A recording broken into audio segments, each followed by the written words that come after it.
you are sitting on a pile of data, sleep, stress, diet, recovery, and you don't know how to turn that data into real actionable goals, this is the video for you. I'm gonna walk through 3 steps that you can take to move from data to action, and you can actually do it by the end of this video. If you're new to my channel, hi, I'm Kara, a registered dietitian, and I do this every day. I help people take action to reduce their blood sugar levels and reverse their insulin resistance. Because here's the thing, all those numbers, they don't really mean anything unless you know what to do with them. And goals only work if you set the right ones, and you can continue to take action on them after 75 days. Let's get into it. Welcome back to week 2 of my 4-week Prediabetes Playbook series. The other 2 videos this week were about what and how to track when it comes to nutrition, movement, stress, sleep, body composition. And now we are going to actually use that data to set some goals.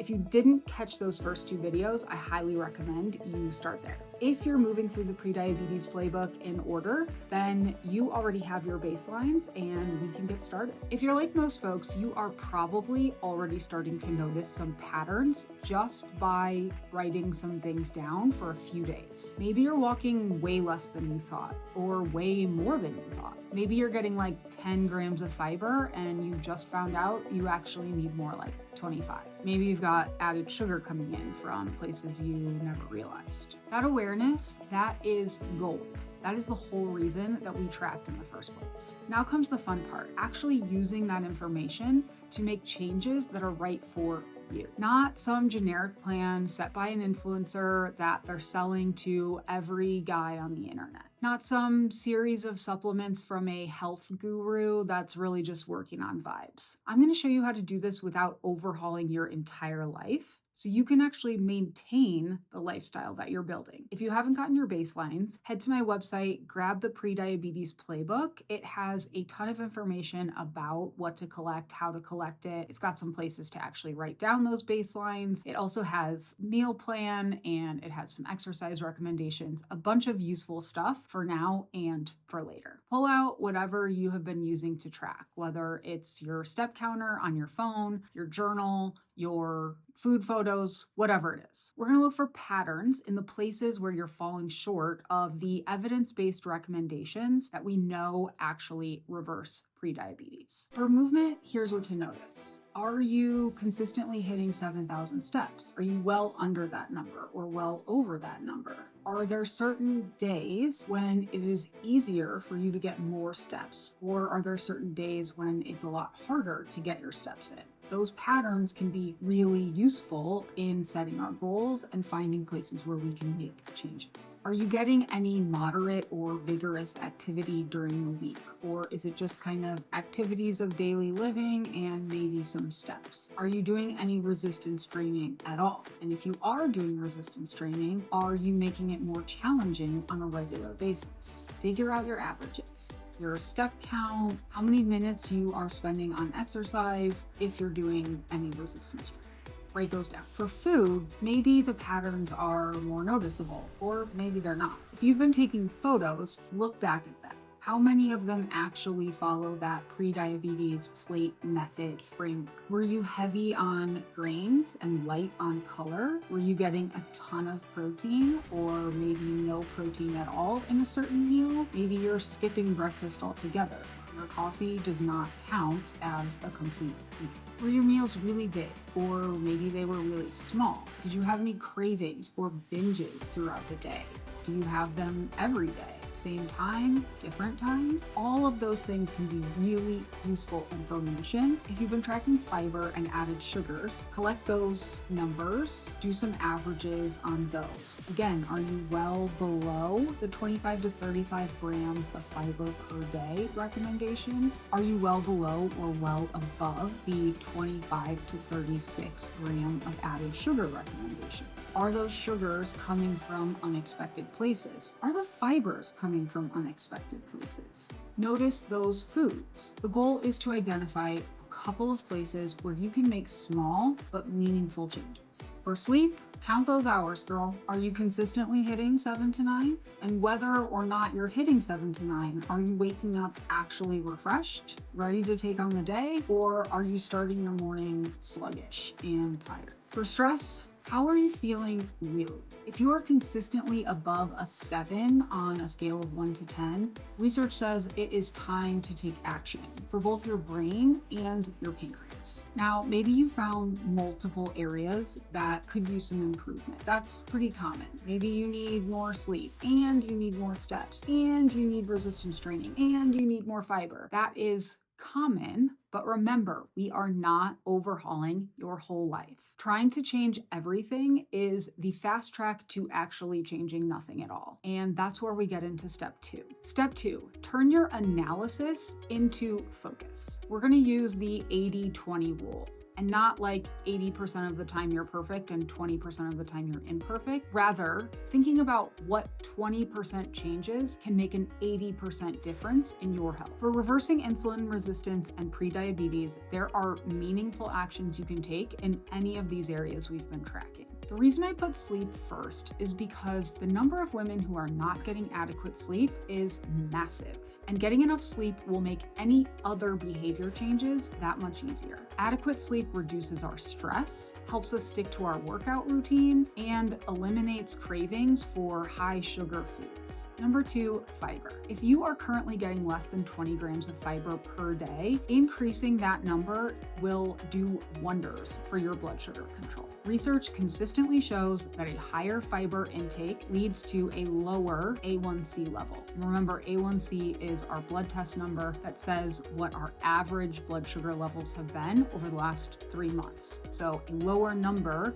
is good. If you need some ideas in the fiber department, I have a free ebook on my website that you can download. It has fast food recommendations, no cook options, higher level cooking options, and you can combine any 3 meals in that ebook to hit 30 grams of fiber per day. Number 3, movement. If you're missing on both aerobic and strength training, I would recommend starting with strength training. I've laid out the benefits of having more muscle mass in other videos, and we know most women are not strength training. Aim for 2 sessions per week. They don't have to be long. They don't have to involve a bunch of equipment or going to the gym. I've linked to a bunch of YouTube resistance training channels that you can follow along with right at home in the playbook.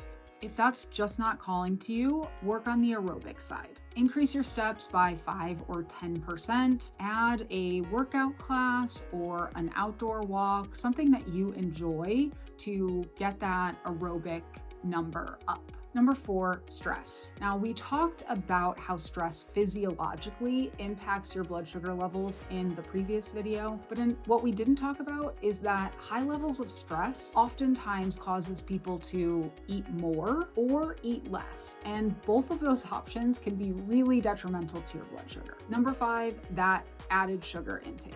Consuming high amounts of added sugar means our body has to produce a ton of insulin all at one time to manage it. When our meals are lower in added sugar, especially if they're also high in fiber, it just makes it a little bit easier for your pancreas to handle that blood sugar. And just like reducing your mental stress, reducing the stress on your pancreas is also going to support your insulin sensitivity. Now, you'll notice that weight and body composition are not on this list. And that is because they're not behaviors, they're outcomes. They are the result of taking action. I want you to think about 1 or 2 of these categories. Figure out which ones would be the easiest for you to take action on. Do not pick all 5.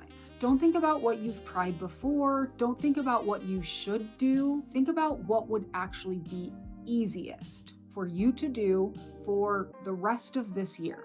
That's where you should start. And we know that healthy habits lead to more healthy habits. So start with what's easy, and the harder stuff will become easier over time. Okay, so you've identified 1 to 2 focus areas. We are not done yet. We need to actually set your goals. Here's the thing about goals. They need to be specific, realistic, and attractive to you. You have to actually be able to do them and want to do them. for them to be effective and for them to work. So your goals are going to answer 3 questions. What are you going to do? When are you going to do it? And how you're going to do it, or maybe what are the exceptions to the rule. I'm going to walk you through some common goals that I hear that are not specific enough, and I will tweak them so you can understand what I mean by specific. So I hear all the time, I'm going to walk 5,000 steps per day, 7,000 steps per day, 10,000 steps per day. That's good, that's a behavior, but you haven't actually identified when or how you're going to do that.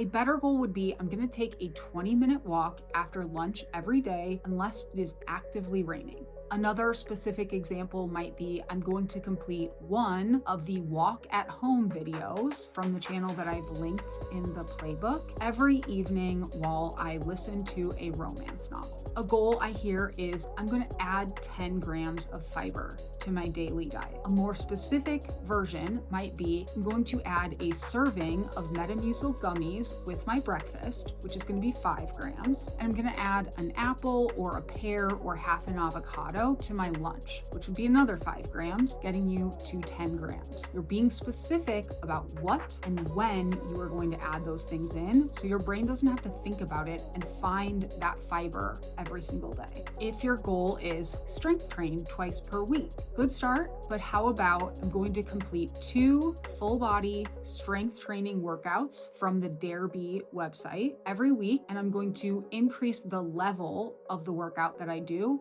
every month. That is very specific. You get the picture. Even behavior goals can be useless if you have to think about it every single day, figure out how you're going to accomplish it. It's just too much mental load. Let's get specific and tell our brain what we're going to do and when we're going to do it. It also helps to see how these healthy behaviors can fit into your existing life. You don't have to, and you probably can't, completely overhaul your entire lifestyle, but you can add, tweak, refine to be the healthiest version of yourself. Now, step 3,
goals that really have nothing to do with your real life.